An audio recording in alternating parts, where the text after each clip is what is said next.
नमो भगवते वासुदेवाय। अथ श्री बृहन्नारदीय पुराणे पुरुषोत्तममासमाहात्म्ये श्रीनारायण नारद संवादे दृढधन्वोपाख्याने आह्निक कथनं नाम 20तमोऽध्यायः। दृढधन्वोवाच पुरुषोत्तममासोऽयं कथं कार्यो मुमुक्षुभिः, कीदृशी कस्य पूजा च किं दानं को विधिर्मुने। एतत् सर्वं समाचक्षु सर्वलोकहिताय मे सर्वलोकहितार्थाय चरन्ति हि भवादृशाः। असौ मासः स्वयं साक्षात् भगवान् पुरुषोत्तमः, तस्मिन् कृते महत्पुण्यं त्वन्मुखात् संश्रुतं मया। पूर्वजन्मन्यहं भूत्वा सुदेवो ब्राह्मणोत्तमः, विधिना कृतवान् मासं दृष्ट्वा पुत्रं मृतोत्थितम्। अजानतोऽपि मे ब्रह्मन् पुत्रशोकादचेतसः, निराहारस्य सततं गतश्च पुरुषोत्तमः। तस्याप्येतत् फलं जातं शुकदेवो मृतोत्थितः, अनुभूतमिमं मासं संसेवे हरिणोदितः। इह जन्मनि तत्सर्वं विस्मृतं मे तपोधन, एतत् पूजा विधानं मे वद विस्तरतः पुनः।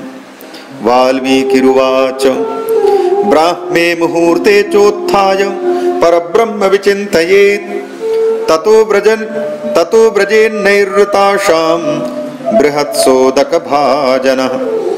ग्रामात् दूरतरं गच्छेत् पुरुषोत्तमसेवकः, दिवा सन्ध्यासु कर्णस्थ ब्रह्मसूत्र उदङ्मुखः। अन्तर्धाय तृणैर्भूमिं शिरः प्रावृत्य वाससा, वक्त्रं नियम्य यत्नेन नोष्ठीवेन्नोच्छ्वसेदपि। कुर्यान्मूत्रपुरीशं च रात्रौ चेद्दक्षिणामुखः, गृहीतशिष्णश्चोत्थाय गृहीतशुचिमृत्तिकः। गन्धलेपक्षयकरं कुर्याच्छौचमतन्द्रितः, एकालिङ्गे गुदे पञ्च त्रिर्वामे दश चोभयोः। द्विसप्तपादयोश्चैव गार्हस्थ्यं शौचमुच्यते, कृत्वा शौचं तु प्रक्षाल्य पादौ हस्तौ च मृज्जलैः। तीर्थे शौचं न कुर्वीतोद्धृतवारिणाम्, अरत्निद्वयसञ्चारि त्यक्त्वा कुर्यादनुद्धृति। पश्चात्तच्छोधयेत्तीर्थम् अशुद्धमन्यथा हि तत्, एवं शौचं प्रकुर्वीत पुरुषोत्तमसद्व्रती। ततः षोडशगण्डूषान् प्रकुर्याद् द्वादशैव वा, मूत्रोत्सर्गे तु गण्डूषान् अष्टौ वा चतुरो गृही। उत्थाय नेत्रे प्रक्षाल्य दन्तकाष्ठं समाहरेत्, इमं मन्त्रं समुच्चार्य दन्तधावनमाचरेत्। आयुर्बलं यशोवर्चः प्रजाः पशुपशूनि च, ब्रह्मप्रज्ञां च मेधां च त्वं नो देहि वनस्पति। अपामार्गं बादरं वा द्वादशाङ्गुलमव्रणं, कनिष्ठाङ्गुलिवत् स्थूलं पूर्वार्धकृतकूर्चकम्। शुचिर्द्वादशगण्डूषैर्निषिद्धं भानुवासरे, आचम्य प्रयतः सम्यक् प्रातः स्नानं समाचरेत्। स्नानादनन्तरं तावत् तर्पयेत् तीर्थदेवताः, समुद्रगा नदी स्नानम् उत्तमं परिकीर्तितम्। वापीकूपतडागेषु मध्यमं कथितं बुधैः, गृहे स्नानं तु सामान्यं गृहस्थस्य प्रकीर्तितम्। ततश्च वाससि शुद्धे शुक्ले च परिधाय च, उत्तरीयं सदाधार्यं ब्राह्मणेन विजानता। उपविश्य शुचौ देशे प्राङ्मुखो वा उदङ्मुखः, भूत्वा बद्धशिखः कुर्यात् अन्तर्जानुभुजद्वयम्। सपवित्रेण हस्तेन कुर्यादाचमनक्रियां, नोच्छिष्टं तत्पवित्रं तु भुक्तोच्छिष्टं तु वर्जयेत्। आचम्य तिलकं कुर्यात् गोपीचन्दनमृत्स्नयां, ऊर्ध्वपुण्ड्रं ऋजुं सौम्यं दण्डाकारं प्रकल्पयेत् ऊर्ध्वपुण्ड्रं त्रिपुण्ड्रं वा मध्ये छिद्रं प्रकल्पयेत् निवसत्यूर्ध्वपुण्ड्रे तु श्रिया सह हरिस्वयं त्रिपुण्ड्रे धूर्जटिः साक्षादुमया सह सर्वदा विना छिद्रं तु तत्पुण्ड्रं शुनः पादसमं विदुः श्वेतं ज्ञानकरं प्रोक्तं रक्तं वश्यकरं नृणां पीतं सरवर्धितं प्रोक्तम् अन्यत्तु परिवर्जयेत् शङ्खचक्रादिकं धार्यं गोपीचन्दनमृत्स्नया सर्वपापक्षयकरं पूजाङ्गं परिकीर्तितम् शङ्खचक्रादिचिह्नानि दृश्यन्ते यस्य विग्रहे मर्त्यो न विज्ञेयः स नित्यं भगवत्तनुः पापं सुकृतरूपं तु जायते तस्य देहिनः शङ्खचक्रादिचिह्नानि यो धारयति नित्यशः नारायणायुधैर्नित्यं चिह्नितो यस्य विग्रहः पापकोटियुतस्यापि तस्य किं कुरुते यमः प्राणायामं ततः कृत्वा सन्ध्यावन्दनमाचरेत् पूर्वसन्ध्यां स नक्षत्राम् उपासीत यथाविधि गायत्रीमभ्यसेत् तावत् यावदादित्यदर्शनं सावित्रैरनघैर्मन्त्रैरुपस्थाय कृताञ्जलिः आत्मपादौ तथा भूमौ सन्ध्याकालेऽभिवादयेत् यस्य स्मृत्येति मन्त्रेण यदूनं परिपूरयेत् यस्तु सन्ध्यामुपासेत श्रद्धया विधिवद्विजः न तस्य किञ्चित् दुष्प्रापं त्रिषु लोकेषु विद्यते दिवसस्यादिमे भागे कृत्यमेतदुदीरितम् एवं कृत्वा क्रियां नित्यं हरिपूजां समाचरेत् उपलिप्तेषु चौदेशे नियतो वा यतः शुचिः वृत्तं वा चतुरस्रं वा मण्डलं गोमयेन तु विधायाष्टदलं कुर्यात् तण्डुलैर्व्रतसिद्धये सौवर्णं राजतं ताम्रं मृण्मयं सुदृढं नवम् अव्रणं कलशं शुद्धं स्थापयेन् मण्डलोपरि तत्रोदकं समापूर्य शुद्धतीर्थाहृतं शिवम् कलशस्य मुखे विष्णुः कण्ठे रुद्रः समाश्रितः मूले तत्र स्थितो ब्रह्मा मध्ये मातृगणाः स्मृताः कुक्षौ तु सागराः सर्वे सप्तद्वीपा वसुन्धरा ऋग्वेदोऽथ यजुर्वेदः सामवेदो ह्यथर्वणः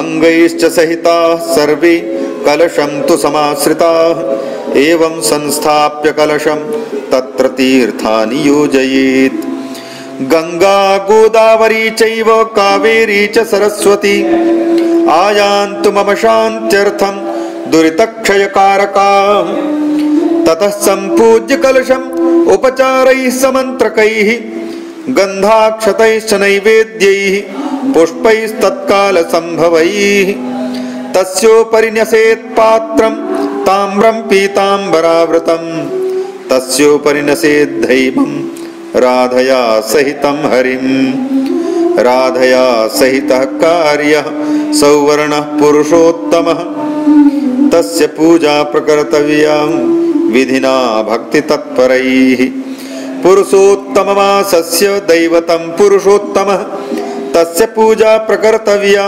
सम्प्राप्ते पुरुषोत्तमे संसारसागरे मग्नम् उत्तारयति यो ध्रुवं को न सेवेत तं लोके मर्त्यो मरणधर्मवान् पुनर्ग्रामाः पुनर्वित्तं पुनः पुत्राः पुनर्गृहं पुनः शुभाशुभं कर्म न शरीरं पुनः पुनः तद्रक्षितं तु धर्मार्थे धर्मो ज्ञानार्थमेव हि ज्ञानेन सुलभो मोक्षस्तस्मात् धर्मं समाचरेत् देहरूपस्य वृक्षस्य फलं धर्मः सनातनः धर्महीनस्तु यो देहो निष्फलो वन्ध्यवृक्षवत्। न माता च सहायार्थे न कलत्र सुतादयः न पिता सोदरा वित्तं धर्मस्तिष्ठति केवलम्। जरा व्याघ्रीव भयदा व्याधयः शत्रवो यथा आयुर्याति प्रतिदिनं भग्नभाण्डात्पयो यथा। तरंगतरला लक्ष्मीर् यौवनं कुसुमोपमं विषयाः स्वप्नविषया इव सर्वे निरर्थका। चलं चित्तं चलं वित्तं चलं संसारजं सुखम् एवं ज्ञात्वा विरक्तः सन् धर्माभ्यासपरो भवेत्। अर्धग्रस्तो हि नाभेको मक्षिकामत्तुमिच्छति कालग्रस्तस्तथा जीवः परपीडाधनाहृतः। मृत्युग्रस्तायुषः पुंसः किं सुखं हर्षयत्यहो आघातं नीयमानस्य वध्यस्येव निरर्थकम्। धर्मार्थं च यदा चित्तं न वित्तं सुलभं तदा यदा वित्तं न च तदा चित्तं धर्मोन्मुखं भवेत्। चित्तं वित्तं यदा स्यातां सत्पात्रं न तदा लभेत्। एतत् हृदय सम्बन्धो यदा काले तु सम्भवेत्। अविचार्य तदा धर्मं यः करोति स बुद्धिमान् वित्त प्राचुर्य संसाध्य धर्माः सन्ति सहस्रशः। पुरुषोत्तमे स्वल्पवित्त साध्यो धर्मो महान् भवेत्। स्नानं दानं कथायां च विष्णोः स्मरणमेव च एतन्मात्रोऽपि सद्धर्मस्त्रायते महतो भयात्। गंगैव तीर्थं स्मर एव धन्वी वित्तं तु विद्यैव गुणास्तु रूपम्। मासेषु सर्वेषु तथैव साक्षान् मासोत्तमोऽयं पुरुषोत्तमो हि। यद्यप्यसौ निन्द्यतमः पुरासीत् सर्वेषु कृत्येषु मखादिकेषु तथापि साक्षात् भगवत्प्रसादात् तन्नाम नाम्ना भुवि विश्रुतोऽभूत्। यथा हस्तिपदे लीनं सर्वप्राणिपदं भवेत् धर्माः कलास्तथा सर्वे विलीनाः पुरुषोत्तमे। यथा मर्तरङ्गिण्या न समाः सकलापगाः कल्पवृक्षेण न समां यथा सकलपादपाः। चिन्तारत्नेन रत्नानि न समानि यथा भुवि कामधेन्वा यथा गावो न राज्ञा पुरुषाः समाः। न वेदैः सर्वशास्त्राणि पुण्यकालास्तथाखिलाः पुरुषोत्तममासेन समो मासो न कर्हि चेत्। पुरुषोत्तममासस्य दैवतं पुरुषोत्तमः तस्मात् सम्पूजयेद् भक्त्या श्रद्धया पुरुषोत्तमम्। शास्त्रज्ञं निपुणं शुद्धं वैष्णवं सत्यवादिनं विप्राचार्यमथाहूय पूजां तेन प्रकल्पयेत्। संसारसागरमतीव गभीरवेगम् अन्तस्थमोहमदनादितिमिङ्गिलौघम् उल्लङ्घ्य गन्तुमभिवाञ्छति भारतेऽस्मिन्। उल्लङ्घ्य भारतेऽस्मिन् सम्पूजयेत् स पुरुषोत्तममादिदेवम्। इति श्री बृहन्नारदीय पुराणे पुरुषोत्तममासमाहात्म्ये श्री नारायण नारद संवादे दृढधन्वोपाख्याने आह्निक कथनं नाम 20तमोऽध्यायः। श्री पुरुषोत्तमार्पणमस्तु।